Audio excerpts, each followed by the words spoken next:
Well,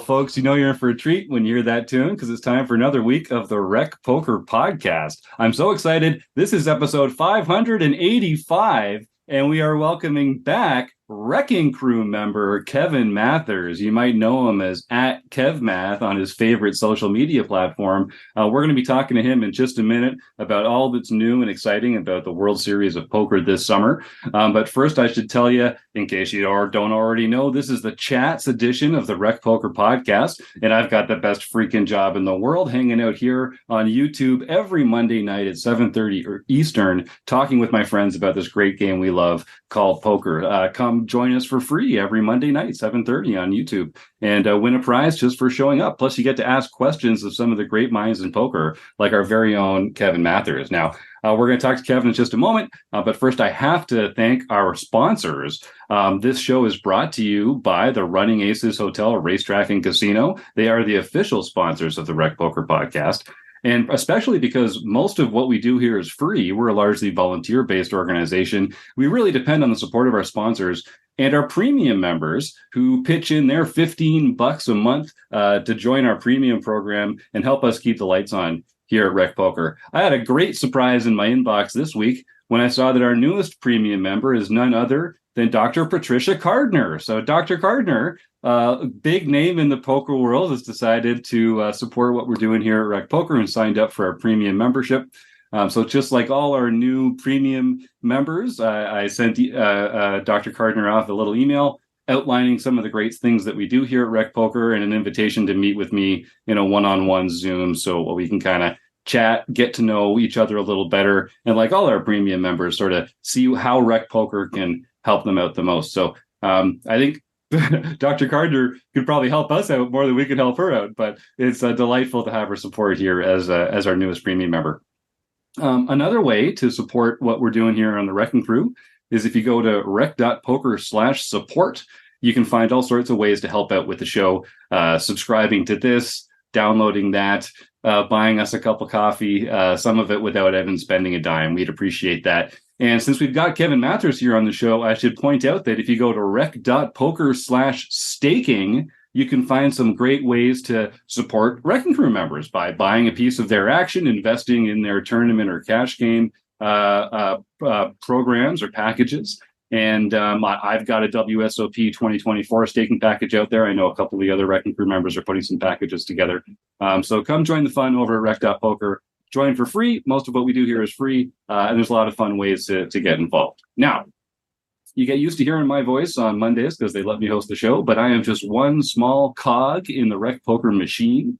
It takes a whole gang, a group, a crew to make the magic happen over here. We call this group of wizards the Wrecking Crew. And if you want to find out more about me and the rest of the Wrecking Crew, you can go to rec.poker/crew, but you can also just listen up because you're going to meet a few of them right here tonight on the show, starting with none other than our producing co-host, Chris Jones. I'm Chris Jones. You can find me 5B5 on Twitter or 5x5 in the PokerStars home game. And I help run our monthly strategy segment called The Deep Dive. And I'm John Somsky, also known as Poker Geek MN Everywhere. And I host our home games. And I'm Keith Brandt. That's Monkey System, just about everywhere. And I host the Monkeys Off Table Tools segment every month. Unfortunately, I'll have to cancel this month because I'll be crushing a tournament but in Cleveland. But next month, I'll be there. I'm Kim Kilroy. I am PetVet33 on most of the social platforms. I'm Fergie56 in the home game. And I have a hand history review every month on the second Wednesday. But this month, just like Keith, I will be away. I'll be at the WSOP circuit event in Calgary. Nice. Good luck to you too. And I'm Rob Washam. You can find me as Rabman50 just about everywhere. And on the first and third Wednesdays of every month, you can join me and a bunch of the premium members as we discuss the latest poker books. And I just want to welcome John Somsky into the lavish studios here at Rec Poker. He's been doing everything from home, but I see that he's finally come into the big studio and has joined the rest of us. Good to have you here, John. Thank you. I figured out that if I used the right cologne and deodorant, they would let me in. So it's good to be here. Well, you're really bringing our production value to a whole new level here, John. Thank you so much for all that you do here at Rec Poker. And if you're having a fun time listening along, I encourage you to come check out the YouTube conversations that we have. It's a lot more fun to join the chat. And just for those listening on audio only, my background in the YouTube portion is now the official Rec Poker background as opposed to just blurred background. So it's like we're a highly polished, well-oiled machine firing on all cylinders, just nailing the audio cues, high production values. We're going to have to start calling this the Pro.Poker podcast pretty soon if we keep ascending like this. All right, that's enough of that tomfoolery. Kevin Mathers, you are so generous with your time. We were able to kind of break the WSOP schedule in real time with you earlier this year. Now we've all had time to read the poker.org article by me about how to plan for the WSOP better. We've circled our dates. We're getting ready to get down there. You must be getting pretty excited. When do you go down to WSOP? So I fly to Vegas the Friday before the WSOP starts. So I believe that's the 20. Let's see, the 25th, I believe it is, 24th, 25th. It's one of those days. But yeah, I'll be in Vegas from that day until the end of the World Series of Poker. So I'll be there about 8 weeks, which is always, it'll be my 8th year on my doing my job as the person who does most of the tweets and the @WCP account. And it's definitely a job I like doing during the summer. And a lot of people like me, like my job during the WSOP. Yeah, well, you do a freaking phenomenal job, and regular listeners to the show will know we've spoken to you before about sort of how you created that role for yourself and how you kind of demonstrated this value in the poker world, and that was the path to your success and the creation of this role for you there. 8 years in, has the shine fallen off in it all? Are you already kind of envisioning what it's like 7.5 weeks in, where you're almost at the end of it? Like, what's your emotional roller coaster like between now and 11 weeks from now? Well, I will say, there's definitely, I would say in more recent years, I definitely feel like I hit a wall. Yeah. And that's usually like around just before the main event. It's sort of like the way it's usually gone is, it's all the build up to getting to Vegas. You get to Vegas, you're all excited, because it's it's it's obviously the biggest poker festival in the world, and you have a very at least a lot of people feel I have a very important role during the WSOP, and then the big weekend events. Sometimes they'll get a bit it'll get a bit draining because there's lines everywhere and people are upset, and they sort of take it out on the @WSOP account, which means it's like me, but right, it's not my first rodeo, so I mean I sort of know I know what's coming. I just try to do the best I can, keep a level head, don't act like an idiot. And when the main event rolls around, that's sort of like when I get the second win, and it's sort of like it gets all excited again, and it's always nice to meet people that follow me on Twitter or that that know of me, and just seeing that meeting each other in person. That's always definitely one of the highlights of me being in Vegas each summer. Yeah, definitely. I know how much you enjoy that. And I'll just remind our YouTube audience, if you've got any questions for Kevin, feel free to enter them into the YouTube chat here. One of the perks of coming up and watching the show live. We'll also be giving away a prize at the end of the show to help support our fight against food insecurity. So if folks want to stick around to the end of the show, all they have to do is type the words food bank into the YouTube chat, and they'll be entered into a raffle later in the show. And if you are in the YouTube chat, we are finally, we've hit the big time, gang. We are able to accept donations through super chats. So if you're the kind of fancy, shiny person out there that can give a YouTube super chat, please do. And we will share a portion of all those donations with a local food bank. So I'd encourage everyone to get more involved in our YouTube channel. Please do subscribe, make those super chats, and also just support a local food bank in your own way. It's a great way to make the world a better place. So, Kevin, now, I know there's some restrictions on what you can get up to when you're down there. You typically get to play like one tournament per summer. Do I have that about right? It's basically, I don't really think there's a limit, but I sort of like limit myself to one bracelet event. Mm-hmm. I could probably play the casino employees event and then another event, but I could probably play maybe 2 or 3. But I usually, the event I've played the past couple of years is it's the $1,500 Super Turbo Bounty, because it's a 1-day tournament. And it's also, if you can knock out someone, you get $500. So that's sort of like and that's how I got my first ever WSOP cash. So at WSOP.com/players, I do have a profile, of course, nice, along with my profile on the Henema, which has several more caches that people can look at. There you go. Nice. I've found in the past that you're a very profitable investment. Speaking of staking partners, if memory serves, I did pretty well with you in one of those Super Turbo Bounty knockouts a couple years ago. That was the first one. That would have been 2022 if I recall correctly. And I also do play a lot. I do try to play at least 2 or 3 of the daily deep stacks, which are definitely a very popular non-bracelet event at the that takes place at the Horseshoe. Awesome. So let's talk a little bit about that. So if a lot of our listeners are recreational players, maybe they've been down to Vegas before, maybe they've even been down to the series before. But I think people get this kind of myopic view that there's just these bracelet events, but that couldn't be further from the truth. There's like throw a rock in the air and you can hit a different tournament every day in Las Vegas during the series. Talk a little bit about sort of what else is happening on the grounds there, and what else people might look for in the city at the time. Yeah, there's going to be several major tournament series going on around Las Vegas. You could start with the Venetian. They're going to actually start just before the WSOP starts. They always have their Deep Stack Championship Series, which is they have like about 8 events. A lot of 1-day events. The great thing about the summer poker tournament scene in Vegas is there's buy-ins pretty much at every level. Mm-hmm. You can, I think definitely a popular destination, which is off the strip, is the Orleans, and the Orleans Summer Poker Open.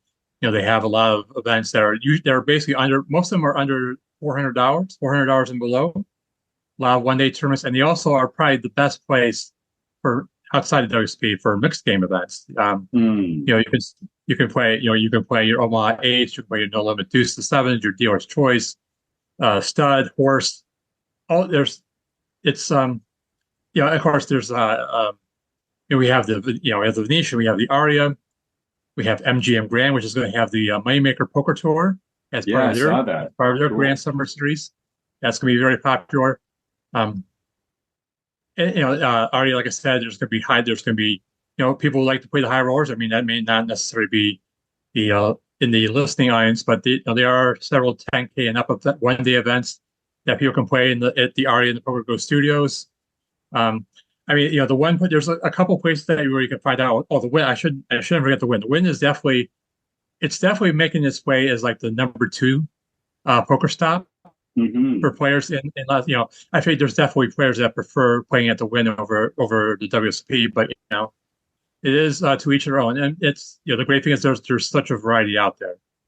And my real job, my actual job at the hennemop.com, we've had a website going the past couple of years. It's called summerinvegas.com, and that should be launching in the next few days. That'll have all the tournaments that are going on in Vegas during the summer. So you can take, I know a lot of people like to use the Kenny Heller WSOP spreadsheet, and if you follow at Spacey FCB, that's SPACEY FCB, it should be in this pinned comment, and there's a URL to what he has. But we've got our website too. I got to plug that, because my boss Eric is nice enough to let me I basically just play hooky, I guess, for the summer and WSOP gig. So I'm always happy to oblige. I try to do some actual work with the hand mob during the summer because it is, especially with so many tournaments going on, there's a lot of results that need to be added, and there's a lot of people that have that issues come up. Especially because someone puts the name in wrong or Sure. hey, where's this result? But that's so the team is very is working hard year round, especially during the summer. So I'm always grateful for them. The past couple of years since I worked for Mob, that I do get to get this side job. Yeah, well, it seems like they really have your back there. And I know you've been there for several years now, and you wouldn't stick around if they weren't taking care of you. So kudos and nice work, Hand Mob, keeping quality people like Kevin around and keeping them happy. I will put a link. I'll put a link in the show notes to summerinvegas.com and to Kenny's Facebook or Twitter profile. Hopefully, people can find those spreadsheets because it is really. I can't. If you don't know what I'm talking about, folks, I cannot overestimate or what's the word I'm looking for? Save me, people. Emphasize enough. Thank you, John. You were muted. How many tournaments there are? Such a huge variety of buy-ins, different levels of prestige, different tournament venues. And, the good players, they can't be at all these places at once. So you can do some real savvy value hunting by playing some of these other tournaments out there. But let's talk about the WSOP. That's what we're here for. It's kind of the crown jewel, I think, for a lot of people in the annual poker schedule. What are let's try and head some beginner problems off at the pass a bit here, Kevin.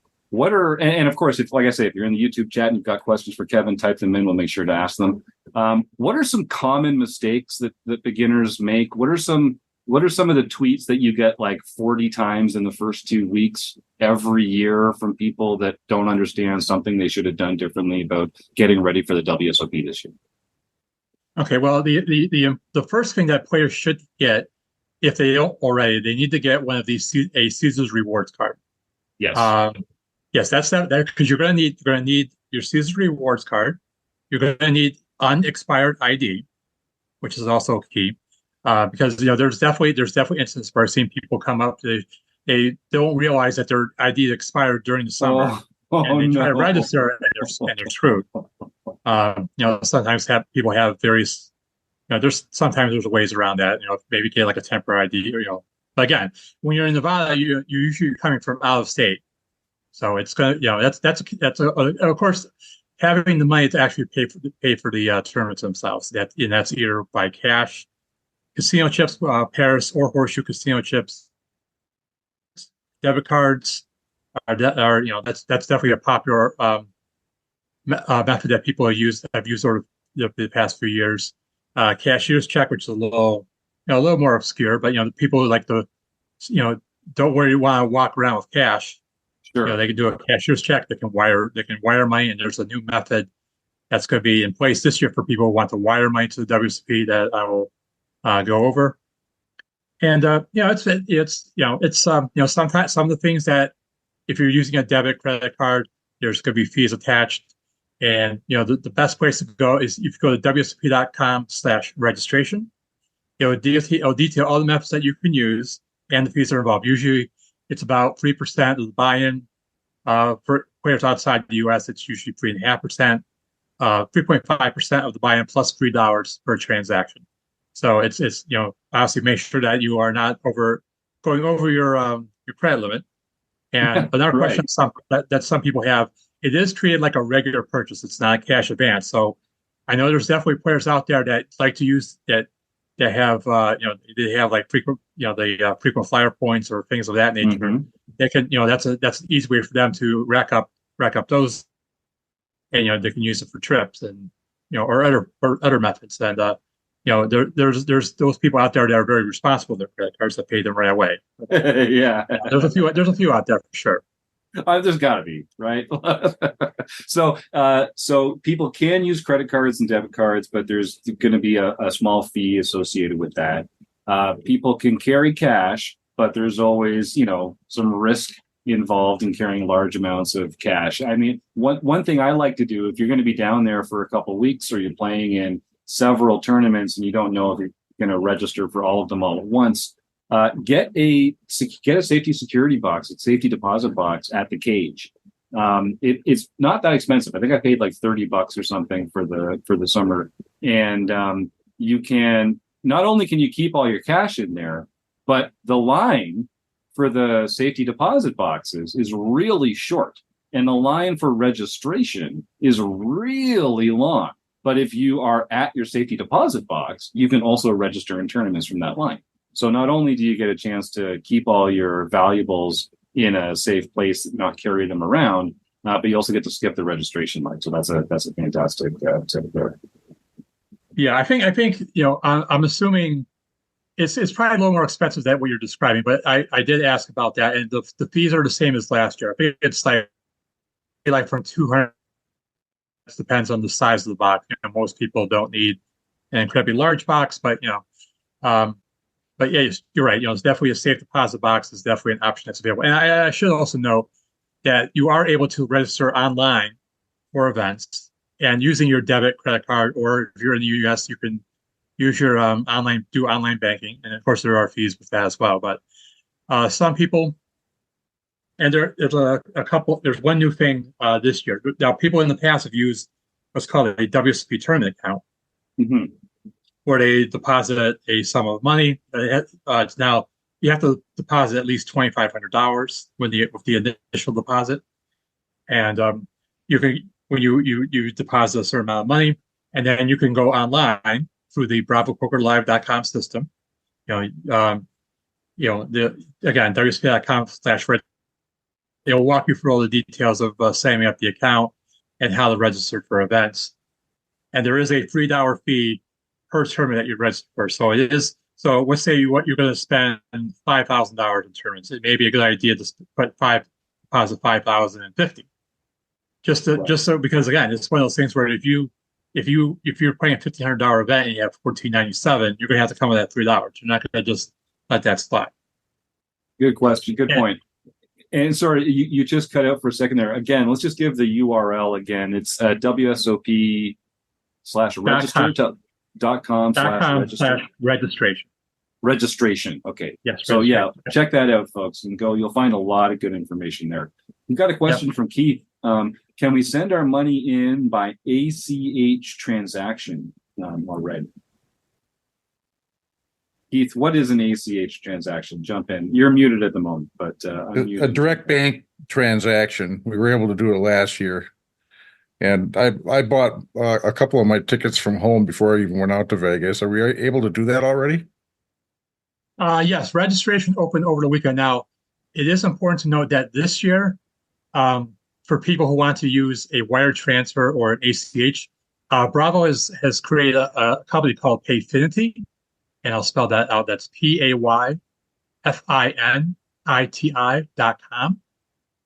It is owned by Bravo, and it's basically there's a new account called a Bravo TBIC, and I think the intent is that with Bravo TBIC, you could enter events at other locations out besides the WSOP. So if other card rooms decide to join Bravo TBIC, you can have money in your account that you register for events with the WSOP, and say you cash, money goes back into that Bravo TBIC. You could then use that somewhere else to buy into events. And it is, it's important to, if visit payfinity.com, and it is important to note that there are fees attached. So if you're going to be sending a wire transfer, it's going to be a flat $25.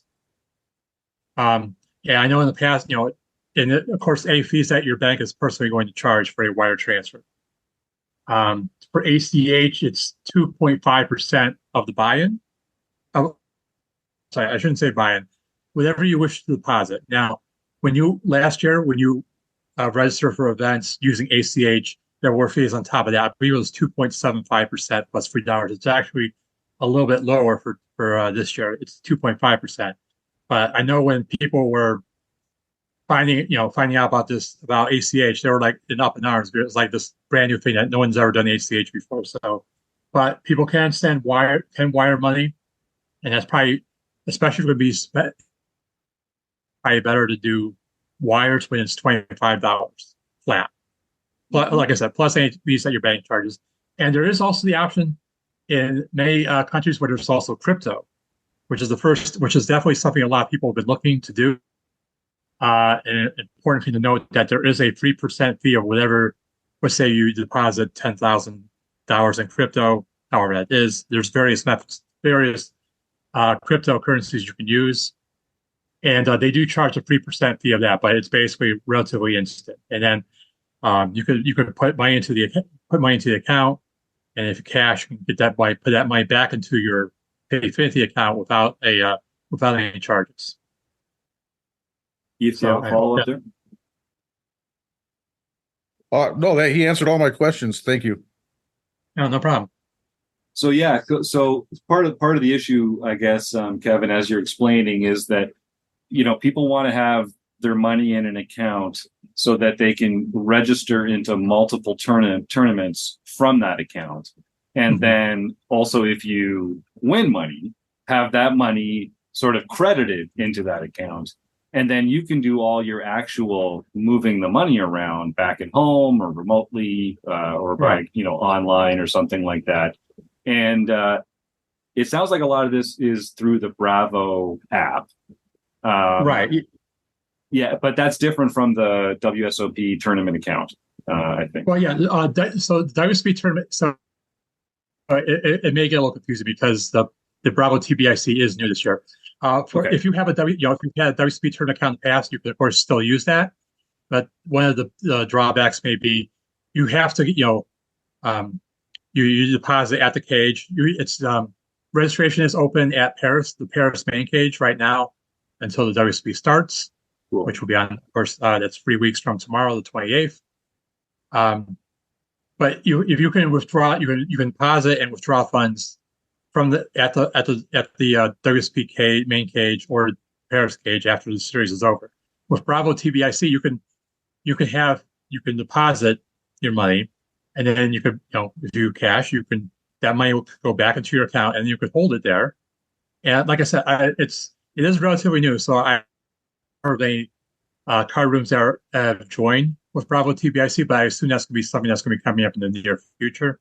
So you can sort of have more freedom to move that money around. Say, let's just say if the win adds TBIC, then you could put 10,000 in, maybe spend 5,000 in WSP, then you could buy into $5,000 worth of events at the win, or any other card room that accepts TBIC. Okay, so I understand that's more versatile. I can see the how. And okay, Kim Kilroy, what's on your mind? On my mind, as a Canadian, we can't travel with more than 10,000 across the border. So a few years ago, when I won a satellite here for the main event, and I was traveling to Vegas, I wired the money, which was very easy, to the cage, which was then at the Rio. And I wired the 10,000 plus 4,000 or 5,000 that I had wanted to use to play other events. When I got to the Rio, I had to take the entire amount out at once.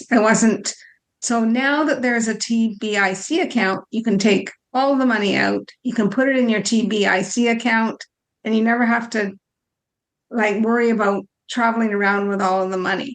So for Canadians anyway, that are taking a large amount down, the cheapest way that I think is to wire the money from your bank. I have a US account, a US dollar account, so I could just wire in US dollars to the cage at the WSOP. And then from there, I think you can transfer it into your TBIC account, which I think is a good way to go. Just wanted to throw that out there. Yeah, no, I appreciate your question. You always ask the hard questions, Kim, and I certainly appreciate that. And yes, you're definitely right. The TBIC, because it's basically it's going to stay in that account. It's not like you're going to have to take out $15,000 and then you're stuck, having your hotel safe or somewhere else. It'll be, you can use Bravo TBIC, and again, you go to bravopokerlive.com, select events that you want to play, and then the Bravo TBIC option will be there for you to draw from the account. Does that make sense? Anybody have any follow-ups on that? Yeah, no, mine was more of a point for Canadians or other people traveling with large amounts of money that it can be easy to transfer, and easier than back in the day before there was a TBIC account. Yes. Like at the time, I had to take all of the money out at once, even though I was only playing a 1K event. I had to take 14,000 out. Like they wouldn't let me just take 1,000. So now I think it's available, but you can just put it right into your TBIC account, and it's super easy to register on that. It's only $3, and just so easy. Yeah, and there's no, I mean, I should also note that if you register online for tournaments, there is a verification process that everyone will have to do, even if you've used the same credit card for the past few years.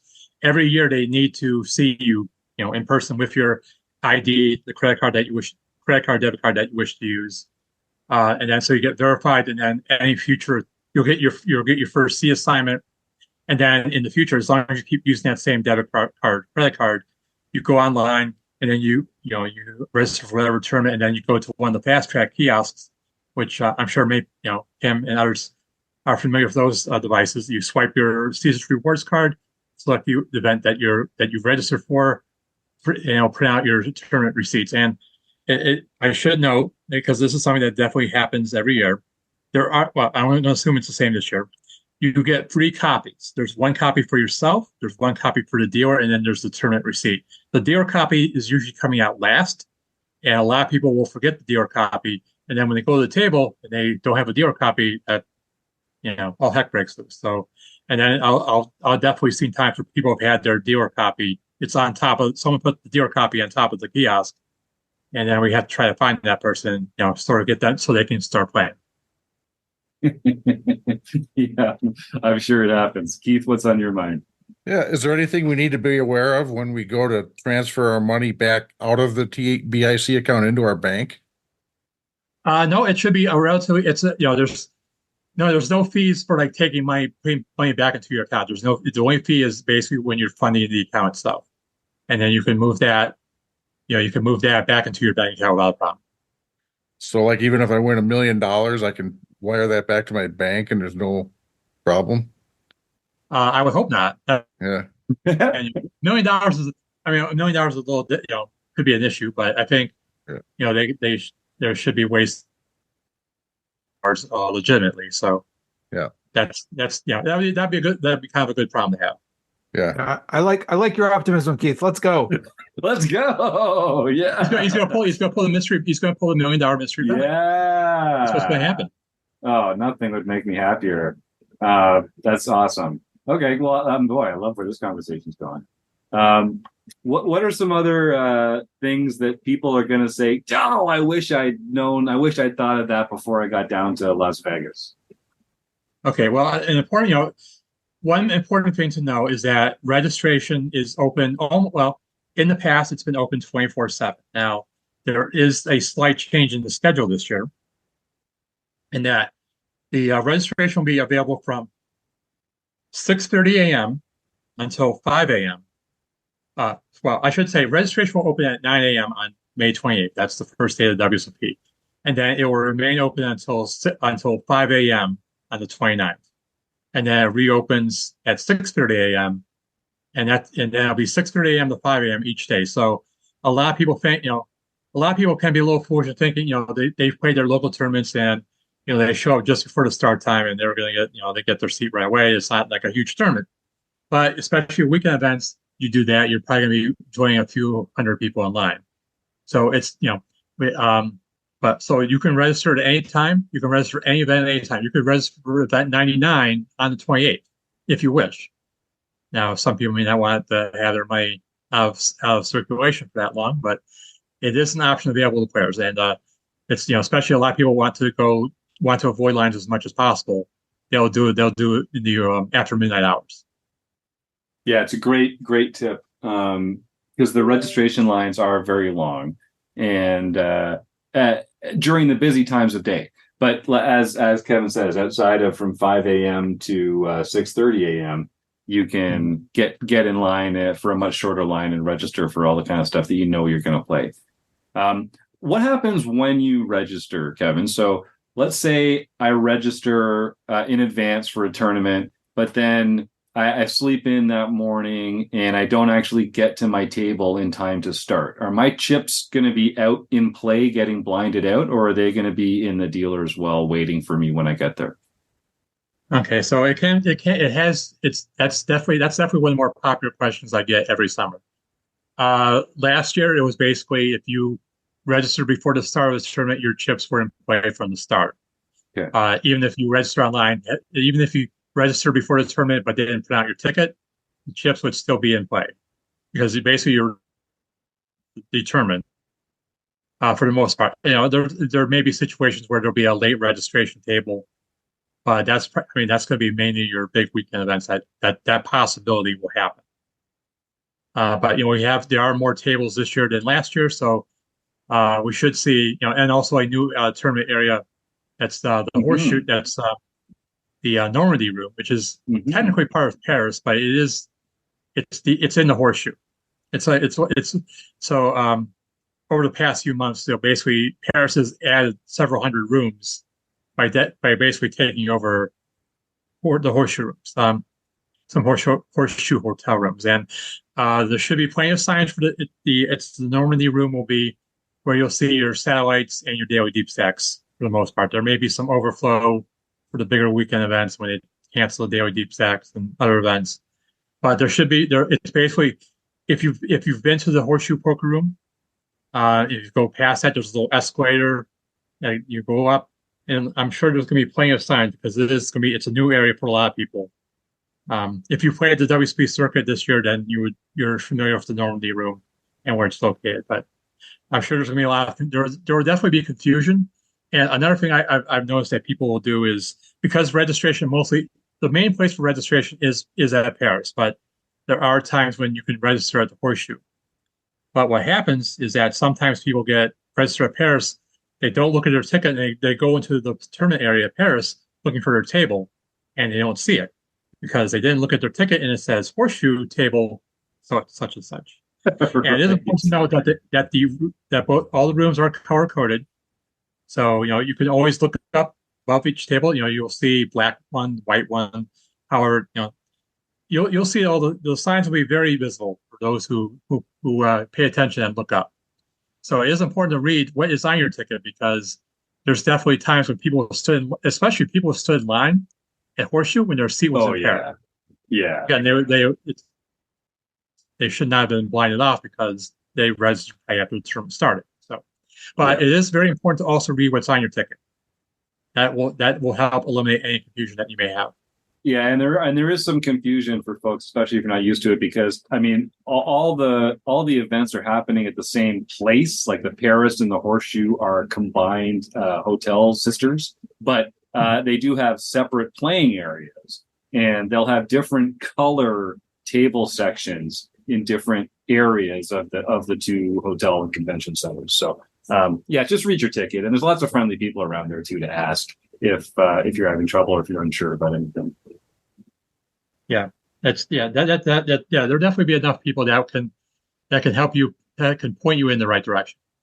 And so I don't know, I didn't follow this year though about your chips being in play. Is it the same as last year? If once you register, once the tournament starts, those chips are in play? Yes, that should be the case. Now I know that's what I'm expecting this year as well. I know, in previous years, especially for big weekend events, because some people, they register online and they have to do verification, and they're flying in that morning. So but if there is a change in the policy for select events, then if you follow the @WSOP account, I will certainly let people know of any possible changes regarding chips in play. Perfect. And Kevin's such a great resource. Make sure to tap him on the shoulder over on Twitter there for the 8 weeks that he's there for. That's part of his job. And then Kevin, so let's say I don't want to risk that. And so instead, I'm just going to show up at the tournament area the day of and register. so that I don't have to worry about not getting there in time for it to start and already being registered. Let's say I late register. Let's say the tournament starts at noon and I register at 12:30. I get a little slip of paper. I go over to the tournament area, and at that point, are my chips in play at that point, or am I going to be seated and then see my chips come into play as a late entrant? Okay, so it will depend, because sometimes they basically quote sell out. I don't really sell out, but there's basically you'll have something that says on your ticket, it may have like a number in the 900s, and then it will also say late.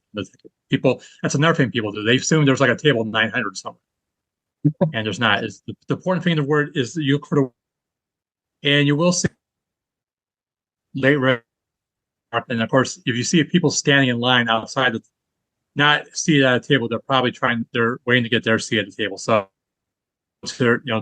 they stand in line late registration. They'll be given a seat assignment. They go to the table with their full chips.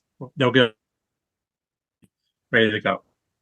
Right on. And Kevin, you were just lagging a little bit there, but I'm just going to rephrase for our audience. So basically, when you do register late, you'll get a tag, you'll get a slip that it has sort of like a made up table number on it. Really what matters is that you go to the late registration desk, and that's where you'll get your chips and be seated.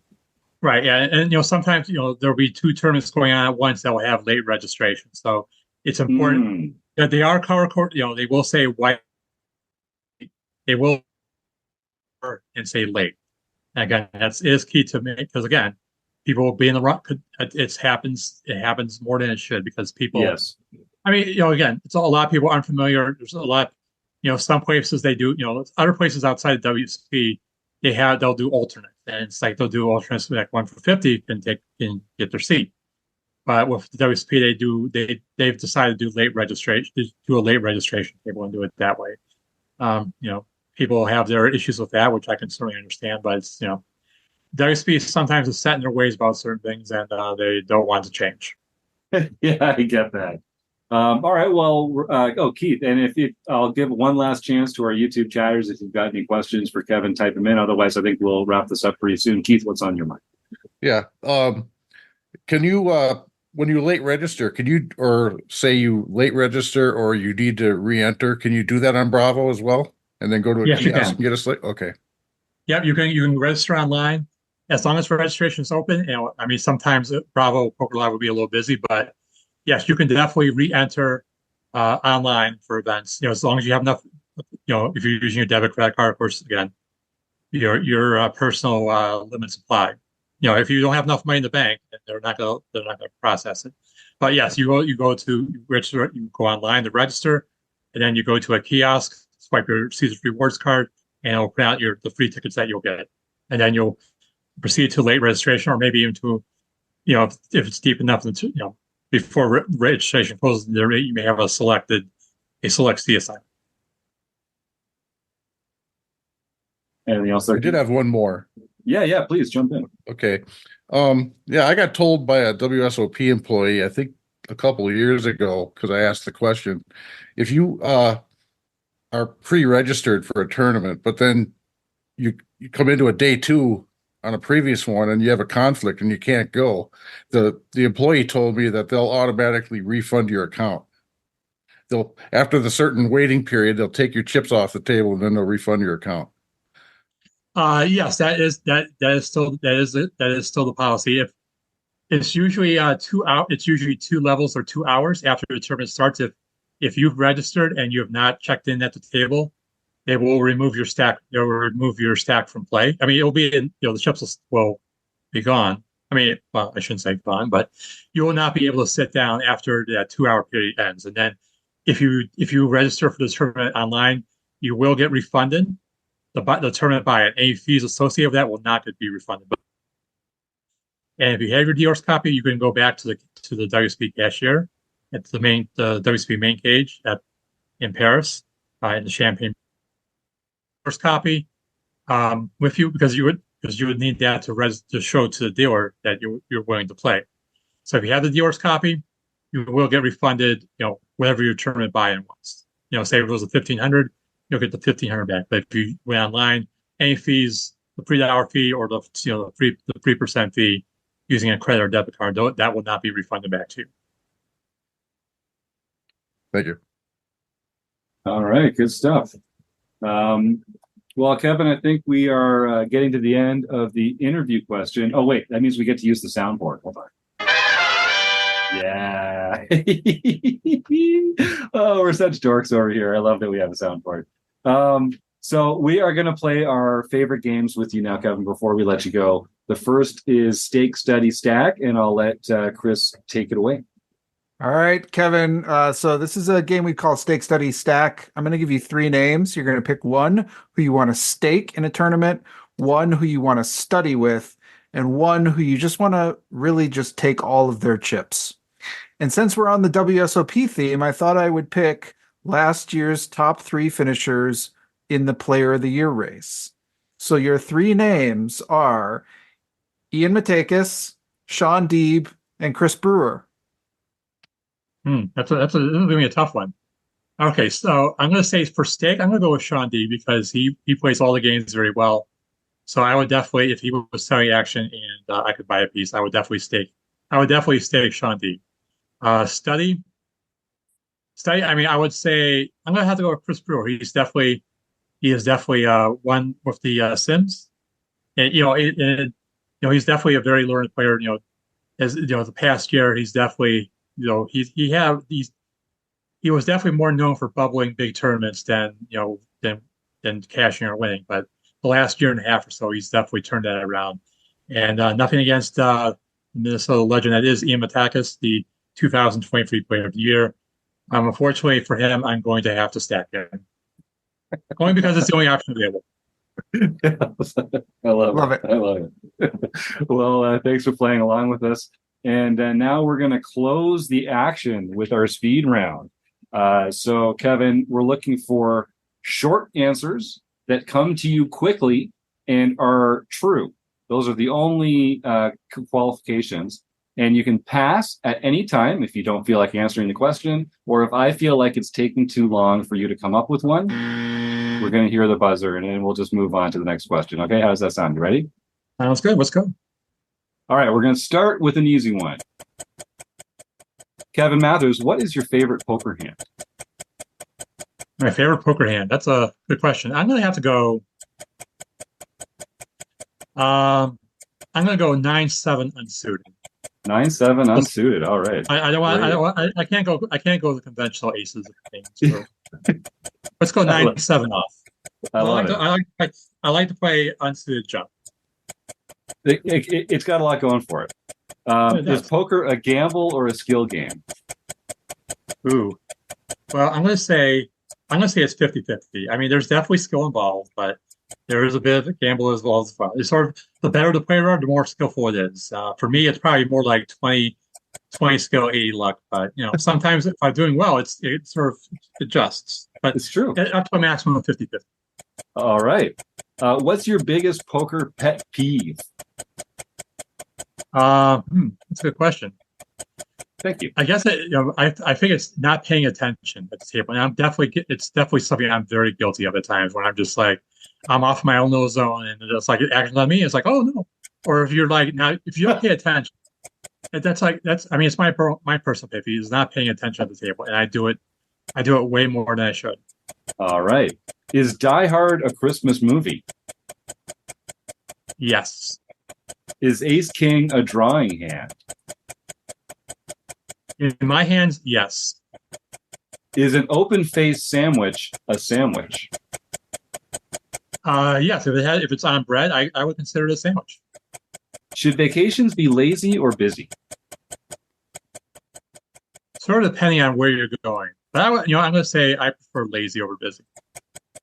Is a royal flush a straight flush? It's a royal straight flush, so yes. How do you grapple with your own mortality? That's a good question. I just realized at some point I will pass this mortal coil.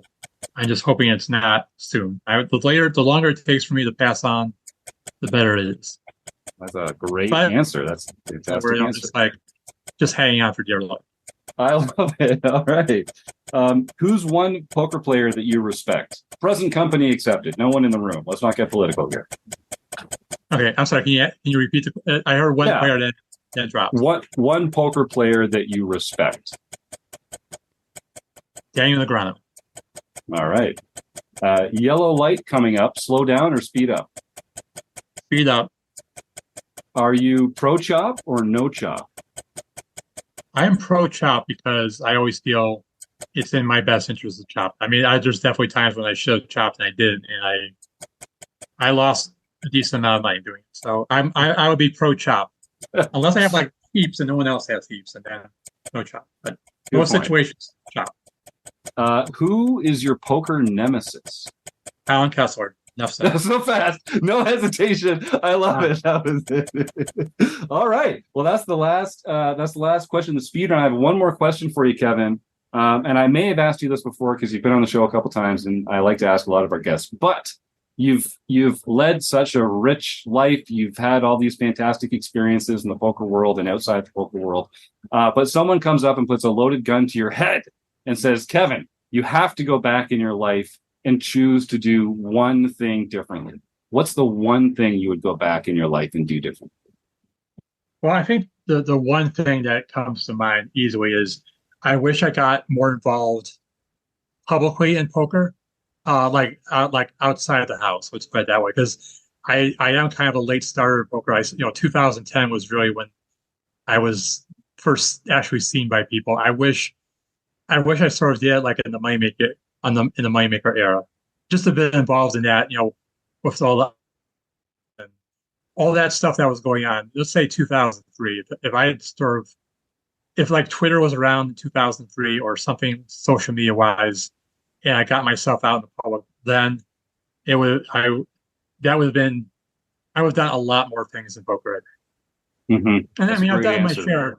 I've done my share in the 14 years I've been in the public, but to be involved in that particular era, but that's something I definitely regret not doing.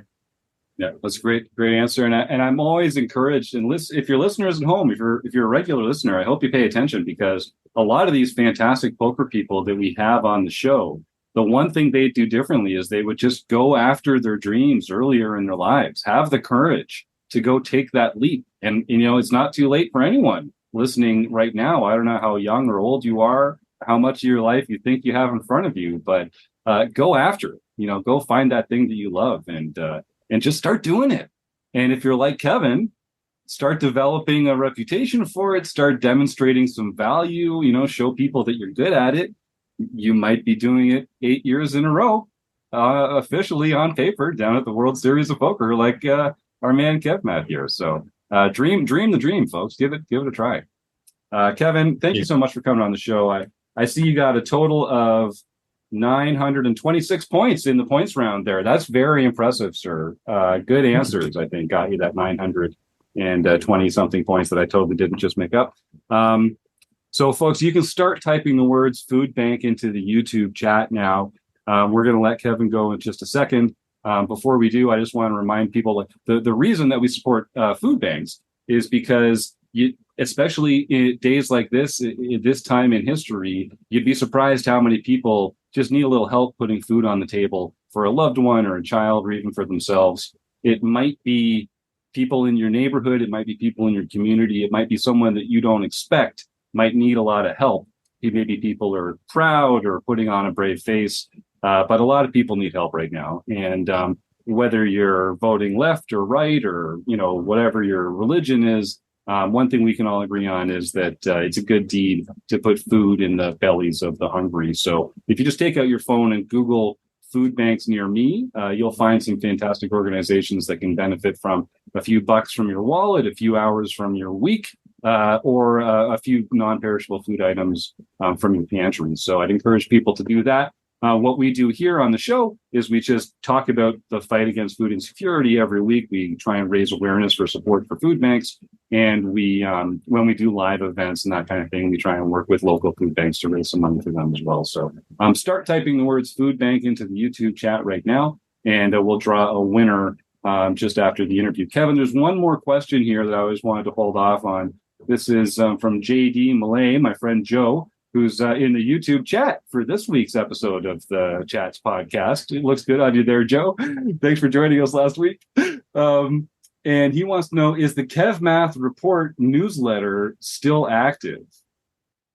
No, unfortunately, it was something I started in 2021. Basically, I wouldn't say I was between jobs. It was something I did, and it's something to do a weekly newsletter, and I did it for a while. And I sort of stopped during the. Uh-oh, I just lost Kevin there for a second. Is it just me? No. Well, we've exceeded the lag. This is we might have officially lost Kevin. I feel bad. Kevin, Hear me. Oh, you're back now. Hold on. Yes, I'm back. Oh, good. Okay. So sorry. Tell us about the Substack or the newsletter, and then we'll let you go. Okay. So quickly, I sort of started. Someone encouraged me to sort of do a weekly newsletter in 2021. I sort of started that summer and actually got like an amazing amount of subscribers. And what happened was the WSOP happened. WSOP was in the autumn that year because of the pandemic. Yes. And I tried to do the newsletter during the WSOP and sort of stopped because I was just too busy with WSOP stuff. And then right after the WSOP ended, I think I've told this story before, but Eric at the Hen and Mob, I met him at the buffet at Bellagio, I believe it was. He offered me a job at the Hen and Mob. So of course I accepted, and it's sort of like that was sort of like I never really did a final newsletter to say I was done, but that's sort of like that's when the Kev Math Report died a very slow death. I don't know, maybe I may try to bring it back at some point, but I'm just so busy. Like, during the summer is not going to be a good time. So maybe in the fall I'll try to do something and keep people updated. At least try to do my best about what's going on in the world of poker in my own little way. I love that idea. And is there any, obviously at KevMath on Twitter is the best way to reach out to you. Is there anything else that people can do to say thanks? If you want to find out more about Kevin, also go to rec.poker/KevMath and you can find his Wrecking Crew page and all the cool stuff that he's going on, that he has going on. But Kevin, what if folks want to say, hey, thanks for coming on the Rec Poker podcast and sharing your time with this fantastic group? What's the best way for them to do that? Okay. Well, I should also add that during the summer, excuse me, I also run at KevMath Vegas, which is basically a dedicated Twitter feed. And all it does is it basically gives information on each day's, or this year I may sort of do like overnight what the following day's tournament action is going to be. The card rooms in Vegas. If you want to support me, I mean, again, it's obviously very optional. I do have Venmo, Cash App. I use KevMath for basically anything. Buy me a coffee. Your a method, or you can personally hand me cash at the Horseshoe. Again, all voluntary, and it'll all go towards me enjoying the various slot machines at those two casinos. Right on. And I officially endorse this message, folks. Kevin's one of the good guys in poker. So buy the guy a cup of coffee or a beer in person, or go check out his various links and see what you can do to help him out. You're one of my favorites, Kevin. I hope I get a chance to buy you a beer myself. I'll be down there June 22nd through July. I actually booked a one-way flight down this year for the first time. So I don't have a firm return. Are you planning to play the main event again, or? I don't know. I have to either satellite in, or that rec.poker/staking page is really going to have to take off. But those are one of those two would be the only way I'll play the main. But they have a lot of other juicy tournaments going into that week as well. So I'm just kind of keeping my options open. Understood. But it will be nice to meet you and any other members of the Rec Poker family. I assume there's going to be a meetup during that time that you're in Vegas. Yeah, we'll probably pick a day where there's the right gap in the tournament schedule, and at least do a breakfast or something. But I'd love to do another meetup game. That was so much fun last year down at the MGM Grand. How cool was that? So maybe I'd love to do something like that. We'll see if we can get you out, Kevin. I'd love that. Sounds good. I will certainly do my best. And like I said, it's always nice. It's always nice meeting people that I talk to on Rec Poker or on Twitter. in person. It's always a fun experience. So sometimes I'm not the most. Sometimes you'll be a little frazzled because of what's going on at WSOP. I do try to be as nice a person as I usually am on Twitter. Yeah, and if you come up and you meet me in Vegas for the first time, and you also meet Kevin for the first time, you'll have two opportunities to say, "Whoa, you're taller than I expected," because Kevin makes me look small, and apparently I'm taller than people expect. So there you go. Just look for the giant, friendly guy with the huge mitts and a suit jacket. There. Yeah, that's right. Suit jacket and shorts, right? That's your usual look. So that's me. It's distinctive. It's like the poker player's mullet. I feel like it's like, business up top, party down below, the shorts and the suit coat. I think I might have to do something with that. Now we might have a trademark. All right, Kevin, we've wasted enough of your time. Thank you so much for John with us. I'll see you in like 6 weeks, my man. I can't wait. Get down there safe and keep up the good fight. You rock. Sounds good. And thank you very much for having me on. It's always a pleasure to talk with you guys. Take care, my man.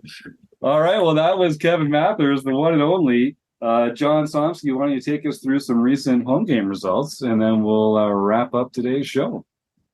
Well, we had our No Limit Hold'em Championship Series. That's the one where we have the Player of the Year's points race. And one Jack Flack won that on May 1st for his or her very first victory in the No Limit Hold'em series. Actually, first victory for Rec Poker. Then on August 29th, a really mad guy got his fourth nightly victory. Bluff Storini, Jim Reed, someone I didn't even realize they were playing anymore. It's been so long since they've won anything. Won the daily event. This one, yeah, there it is. I already got the new pin. I walked into Rec Poker headquarters, went past all the different iris scan and the DNA sample door, all the different locks and vault doors and stuff, and I've managed to get my pin already. I was like, oh, no way. I'm not letting a day go by without this new Rec Poker pin up on the hat. Oh, baby. Yeah, actually, you're going to need another hat pretty soon. You should talk to Taylor about getting his head enlarging system so that you can wear a bigger hat and have more room for your pins. That's a great idea. Although I'd have to talk to Taylor. So pros and cons. Yeah. Sure. Okay, then we have for international events, East Coast spitter Ben Enslow got his third international victory for the year. Jasper Jr. Pat Barry got his first international victory for the year. And Boise 81 Terry Lamp got his or her first LPP event. So he or she can contact info at rec.poker for their free month at Learn Pro Poker. Right on. Congratulations, Terry. You're going to love all the great stuff they have going. Carrie. Okay. Thank you, Carrie. And in fact, if you like Learn Pro Poker and you're watching this live as a premium member, in about 25 minutes, we're going to be recording the forums edition of the podcast, which we do on Monday nights after the YouTube chats edition. And we're going to be joined by Ryan LaPlante himself to talk some strategy and drop some knowledge on us about some cool things he's been working on at Learn Pro Poker. So if you're, like I say, if you're watching live and you're a premium member, come join the fun and have a great time with Ryan LaPlante and the rest of the Wrecking Crew. Carrie, send that email to info@rec.poker because you've won a free month of Learn Pro Poker and you're going to love what they have going on over there. What else should we be talking about? Rob Washam, what's on your mind? Well, we do have the ROI results for And number one on the list is a Wrecking Crew member, Binkley. Binkley. All right. Wow. Eric Jim taking it home. And number two on the list is also a Wrecking Crew member. And he goes by the name of Gopher Boy TJM. Yeah. I'm not sure who it is. He seems to be a Wrecking Crew member, but we'll just say that Gopher Boy TJM is in second. The next five are all premium members. All right. These are the ones that we're doing it for. Right. We have Larson's Opening, George, congratulations. Then we have Now Then KB. Yeah, my man, Doug. Graphics 16. Roger, beautiful. And then we have GF Hawk. All right, Eric, Romo. And Bone Crusher 14. Marcel. All right, those are some big names in the premium they're really membership kicking here. they're really kicking some butt. And I just want to mention that John and I were tied this month with absolutely 0 wins. So way to go, John. You and I are right there at the bottom of the list. Well, there's no soft seats. Yeah, I'm there with you. Well, you didn't even play 4 events, so you don't even count. Fair enough. But I still have 0. So, so this, and folks, if you're wondering what's going on, this is every month. Rob compiles the top 5 ROI performances in our home game club by our premium members, and the premium member each month with the highest ROI wins a Larson's prize. opening this month. Larson's opening. So George, send an email to info@rec.poker. We'll take a look at who some of the guests are that are coming up on the show, and you've won a seat here with the Wrecking Crew in the Zoom room for the interview portion of one of the podcast guests that we've got coming up. So send that email. Just one of the great prizes that are part of playing in the free Play Money home game club that we do here. What else? I want to shout out. I just noticed that when John was stepped away from his desk, he put out a picture there, and that picture is the exact same picture that's on the foyer wall for Player of the Month or the Employee of the Month, I believe, in the Rec Poker Lavish Studios, right there in the foyer. So that picture looks so familiar. I think it's the same one that we used for John when he was the Employee of the Month back in January, if I'm not mistaken. I thought that looked familiar. That makes a lot of sense. Yeah, that's what it looked like to me. I'm not sure though. Employee of the Month, boy, that John Zonsky photo's been up there a lot, I would guess, over the years. All right, Chris, is it time to roll a die? I'm not going to do Dice-O-Cam tonight, so you're going to have to trust me. But we've got Stewie 1, JD Malay 2, Luke O 3, K Poker Wannabe 4. I see 4. All right, away we go. It's a 3. It's a 3. That's Luke. Oh, right. Yeah, Luke. All right. My man, if it's the Luke O that I think it is, calling in from all the way around the world, send an email to info@rec.poker, buddy. You have won a fantastic prize. So if you're listening at home and you don't know what this is all about, every week we give away a prize on the show. If you're not a Rec Poker Premium member, then you win a free month at Rec Poker Premium. It's only $15 a month, but there's some fantastic value there. If you are already a Rec Poker Premium member, then you win a month of free membership at one of our fantastic training partners. Learn Pro Poker, Solve for Why, PokerCoaching.com, Red Chip, Jacka Coaching. Oh God, I have to print off a list for these because I know I'm forgetting one. But there are some fantastic partners that we have here that share their premium material with our members, and they want to give you a free month just for participating in our food bank raffle as well. So Luke, send that email info@rec.poker, and we'll get you all set up with your fantastic prize. Speaking of fantastic people in the poker world, I just want to shout out Running Aces Hotel, Racetrack, and Casino. You can find out more about them at runaces.com. I'm sure they have some fantastic tournaments coming up in the next little while, but the weekend that I'm excited about is the first weekend in August 2nd and 3rd, where it's going to be Rec Poker Weekend at Running Aces again. We're going to be doing a bunch of different featured tournaments. We're going to be overlaying a bunch of prizes. We're going to be maybe doing some fun social activities. We'll do a cash game, meetup game. We'll raise some money for the Second Harvest Food Bank there in Minnesota. And it's going to be a great time. So circle that. And like I say, go ahead and book a room at runaces.com. All right, gang. Anything else we should hammer in before we pat this baby on the butt and send it on its way? Doesn't look like it. All right. Well, then, without any further ado, thank you to Rob Washam, John Somsky, Keith Brandt, and Chris Jones. Kevin Mathers stuck around all night. What a guy. We love that guy. Thank you, Kevin. Thank you to the Running Aces Hotel, Racetrack, and Casino. Everyone in the YouTube chat for making this so much fun.